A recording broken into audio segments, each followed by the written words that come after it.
Pemirsa, saat ini kita sudah bersama Kepala Kejati DKI Jakarta Adi Tugarisman dari Kejaksaan Tinggi DKI Jakarta terkait penetapan Dahlan Iskan sebagai tersangka. Ya, Pak Adi, bisa Anda jelaskan kembali alasan penetapan tersangka Dahlan Iskan mantan Menteri BUMN dalam kasus dugaan korupsi pembangunan 21 gardu induk di PLN? Baik, mungkin perlu saya jelaskan bahwa penetapan Saudara Dahlan Iskan sebagai tersangka dalam perkara dugaan tindak pidana korupsi pembangunan gardu induk ini adalah pengembangan penyidikan yang telah kami lakukan sejak bulan Oktober 2014 yang lalu. Mungkin sama-sama kita ketahui bahwa Kejati DKI Jakarta dalam penanganan kasus perkara gardu induk ini telah menetapkan 15 orang tersangka sebelumnya. Jadi 1 orang tersangka sudah kami proses persidangan saat ini. Kemudian yang 9 ini penyidikannya sudah selesai dan sekarang sudah tahap penuntutan yang dalam waktu dekat insya Allah akan kami limpahkan ke pengadilan untuk diadili. Kemudian ada 5 perkara tersangka lainnya yang saat ini dalam proses penyidikan. Yaitu ada 2 orang PPK dan 3 pejabat atau rekanan dari proyek pembangunan gardu induk itu.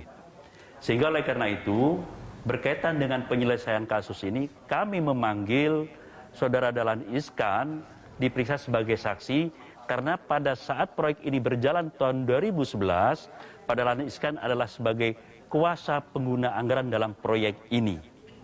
Kalau ditanya alasannya bahwa dalam perkembangan proses pemeriksaan sebagai saksi, kemudian dilihat peranan yang bersangkutan selaku KPA, maka kami berkesimpulan telah ada 2 alat bukti minimal, kemudian kami menyatakan bahwa Saudara Dahlan Iskan sebagai tersangka. Gambaran singkatnya demikian. Baik, saya ingin bicara sedikit soal kerugian negara, Pak Adi. Ini proyek senilai 1,063 triliun. Seperti apa kemudian kecurigaan terhadap kerugian negara dalam perkara ini? Baik, tentu secara khusus nanti dalam penyelesaian perkara ini perhitungan kerugian negara kami akan segera berkoordinasi dengan BPKP sebagaimana perkara pertama yang telah kami sidangkan. Kalau ditanya berapa perhitungan secara realnya, detailnya, kira-kira begini. Dalam 2 pembangunan gardu induk yang telah kami sidangkan sebelumnya, hasil perhitungan BPKP kerugian negaranya berkisar 30 miliar. Ini dari 2 gardu induk. Yang kami proses pemeriksaan sekarang kaitannya dengan Pak Dahlan Iskan adalah 13 gardu induk yang kami nilai di lapangan adalah bermasalah. Karena sampai saat ini tidak selesai dan mangkrak, pembangunannya tidak tuntas. Jadi kalau 2 gardu induk itu 30 miliar, walaupun tidak pasti ya, kalau ditanya gambarannya, kira-kira kalau 13 gardu induk berapa? Tapi tentu ini secara yuridis akan kami koordinasikan dengan ahlinya, yaitu BPKP. Anda sempat menyampaikan dalam konferensi pers tadi bahwa penetapan status Dahlan Iskan hari ini dari saksi menjadi tersangka adalah karena ditemukannya 2 alat bukti baru oleh penyidik. Mungkin Anda bisa sedikit menjelaskan terkait hal itu. Jadi 2 alat bukti minimal yang kami temukan. Ya berdasarkan keterangan saksi semua pihak yang telah kami mintai keterangan dalam hal ini, kemudian berdasarkan dokumen-dokumen yang telah kami sita dalam perkara sebelumnya, kemudian kami konstruksikan sedemikian rupa, maka kami menilai dari hasil yang telah kami lakukan proses ini telah ada 2 alat bukti minimal, tentunya acuannya adalah di KUHP.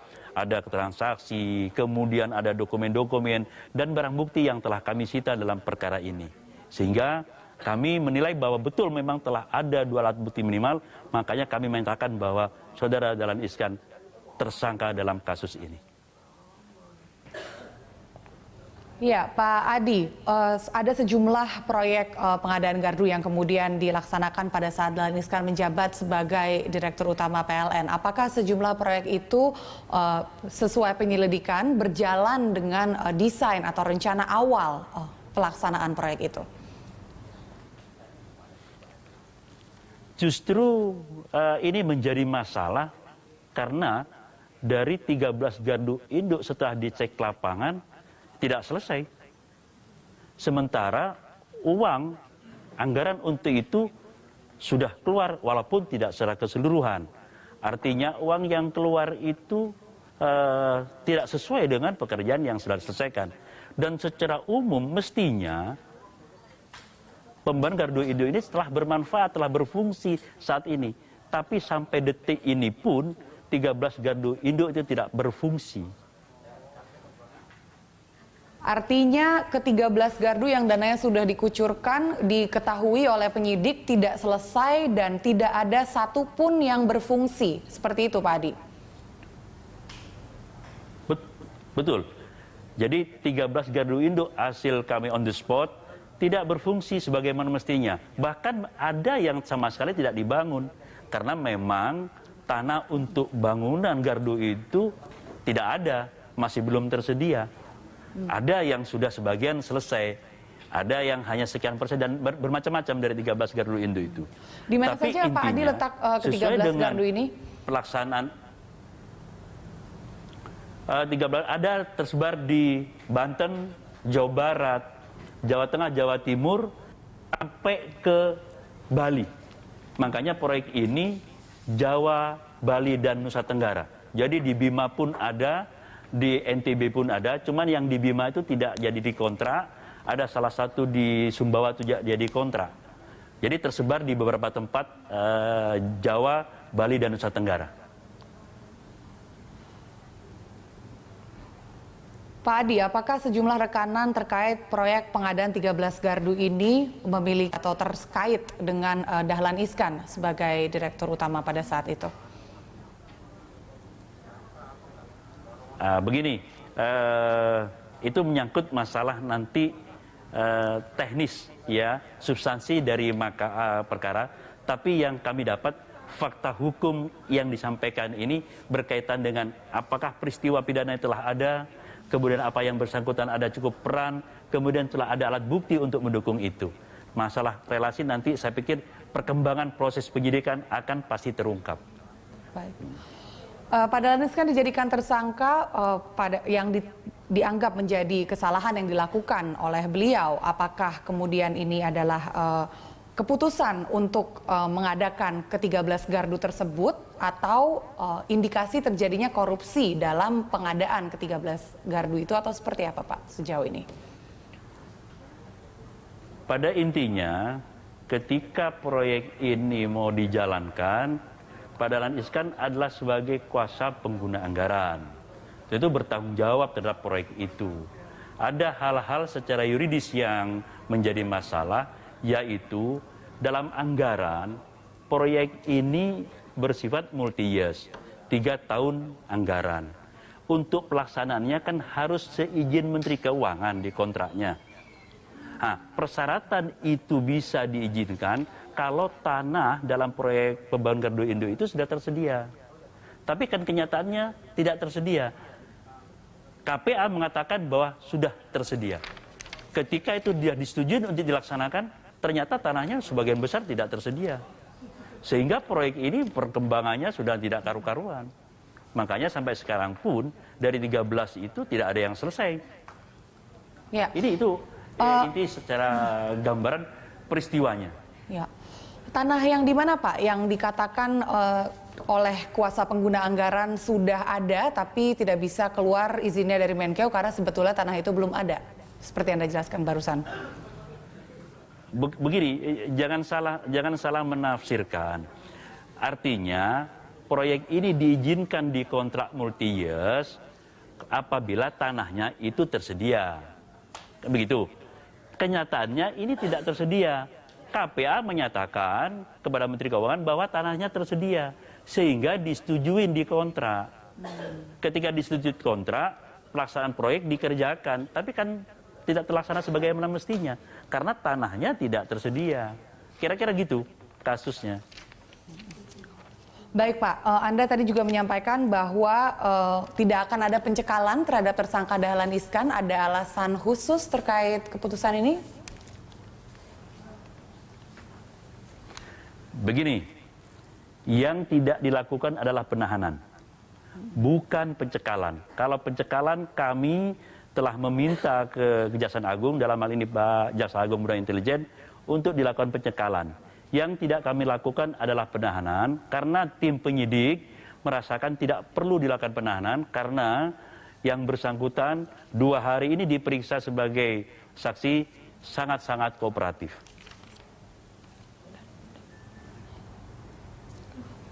Pak Adi, mungkin saya bisa bertanya dan meminta sedikit penjelasan seperti apa peran ke-15 tersangka lainnya yang sudah ditetapkan terkait kasus ini sebelum Dahlan Iskan, mungkin secara umum saja.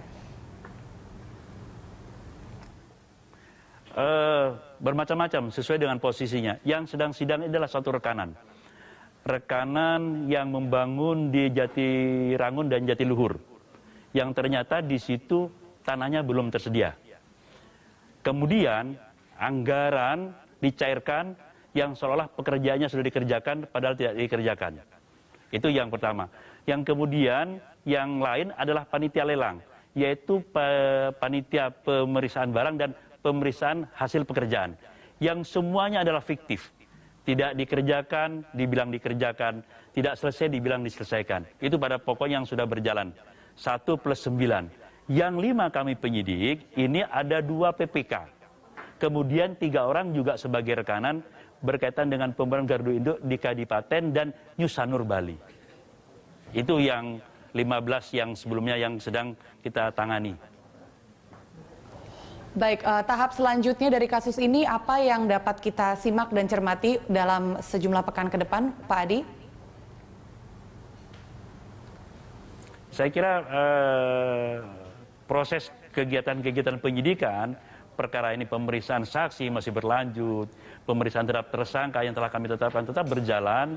Sebagai dijadwal adalah nanti minggu depan kira-kira hari Kamis akan kami periksa sebagai tersangka, pemeriksaan pertama sebagai tersangka. Apakah kemudian ada anak buah atau staf langsung dari Dahlan Iskan di lingkungan PLN yang juga akan menjadi tersangka atau terseret dalam kasus ini ke depannya, Pak Adi? Pada intinya, penyidikan yang kami lakukan adalah suatu proses. Dalam arti proses hukum. Dalam rangka mengungkap fakta hukum. Ketika dalam proses penyidikan ini kami mendapatkan fakta hukum, yang berdasarkan fakta hukum itu melibatkan seorang dan layak untuk dimintai pertanggungjawaban, maka akan kami tindak lanjuti sesuai dengan hukum yang berlaku. Baik, terima kasih Pak Adi. Demikian pemirsa keterangan dari Pak Adi Tugarisman. Beliau adalah Kepala Kejaksaan Tinggi DKI Jakarta, sudah berbagi informasi bersama Breaking News Berita 1.